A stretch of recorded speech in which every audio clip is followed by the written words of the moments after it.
Sometimes the fall isn't a single moment, it's a slow unraveling of everything you thought you could hold together. For Rachel Morrison, it began on a Thursday, standing in the cold rain outside the small apartment she could no longer afford. The landlord had changed the locks and all she owned fit into 3 torn garbage bags. Her 8-year-old daughter Emma stood beside her, clutching a stuffed rabbit missing one ear. Behind them, the city lights flickered like dying stars, indifferent to their pain. "Where are we going, Mommy?" Emma whispered. Rachel forced a smile. Somewhere better, but her voice cracked on the lie. That night she drove through the dark with nowhere to go, the hum of the engine masking her tears. And then, a phone call, a voice from a law firm she didn't recognize. Her great-aunt, dead for decades, had left her a house, a real house, in a forgotten town called Millbrook Hollow. No one had ever mentioned this aunt. No one had ever said Rachel still had family. With nothing left to lose, she drove north into the fog, unaware that the house waiting for her would change everything, because some inheritances come wrapped not in blessings, but in secrets that refuse to die. Millbrook Hollow wasn't on most maps. A crooked sign greeted her, letters half faded, swallowed by vines. The town looked like time had stopped trying.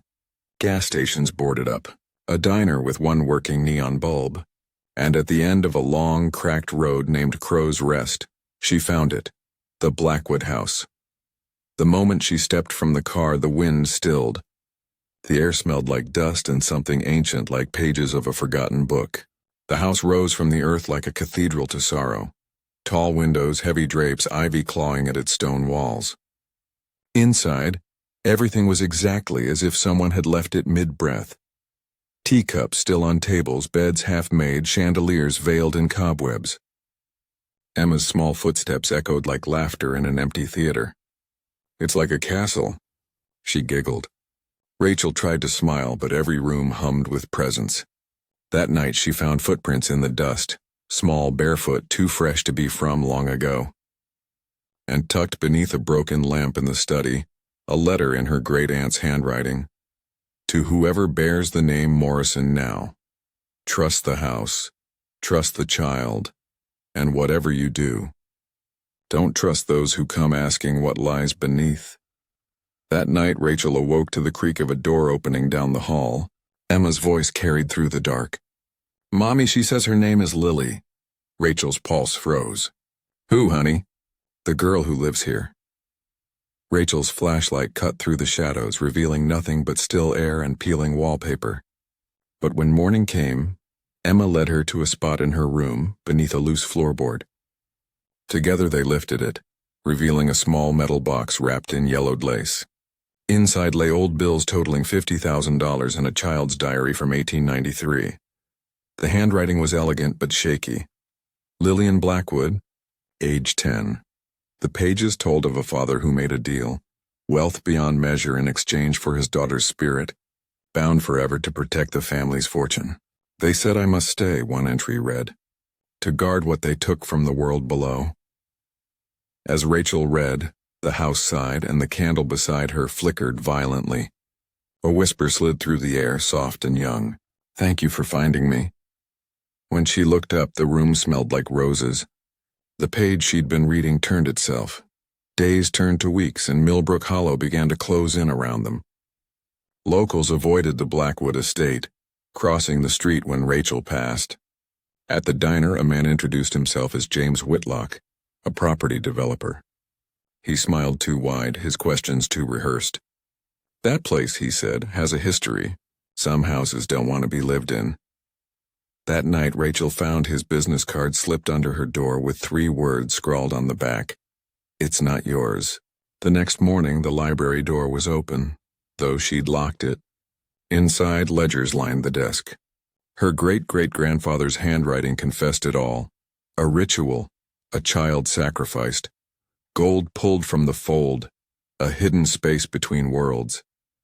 The family's wealth had been bought with a child's eternity. "Lily," Rachel whispered, "I'm so sorry." The temperature dropped. A single word appeared in the dust on the table. "Promise." Rachel nodded, trembling. "I'll keep you safe." Somewhere deep inside the wall, something ancient stirred, watching, weighing her sincerity. For the first time since arriving, Rachel felt the house breathe again. It happened on a moonless night. 3 men arrived in identical black suits, their shoes untouched by mud though they walked through rain. They knocked once, twice, then spoke through the door in voices that didn't echo. "We've come to collect." Rachel locked every bolt and pressed Emma close. The house groaned, shutters slamming on their own. The men began chanting, low, rhythmic, like an old hymn twisted in reverse. The vines outside came alive, wrapping around their legs, pulling them down until their screams became part of the wind. When morning came, their cars were gone. Their footprints burned into the soil. On the door, carved by invisible hands, was a message: "They will return." In the days that followed, Rachel found strength she didn't know she had. With Lily's ghost guiding her, she explored the fold beneath the basement, a place where shadows had weight and whispers turned into light. It was there she realized the treasure wasn't gold at all. It was a power that reflected the heart of its keeper. Her ancestors had used it for greed. But Rachel would use it to protect. Whitlock returned, this time with men in uniforms waving papers of ownership. "You don't belong here, Ms. Morrison." The house disagreed. Doors slammed, lights burst, the air thickened with whispers that weren't human. As the intruders fled, Rachel followed the sound of crying to a room sealed by vines. Inside was a child's bedroom untouched by time, Lily's. On the mirror, frost etched new words: "End it." Rachel understood. The cycle had to break. That night, under a blood-red sky, she stood in the library surrounded by the spirits of the Blackwood line. "You traded her soul for your greed," she told them.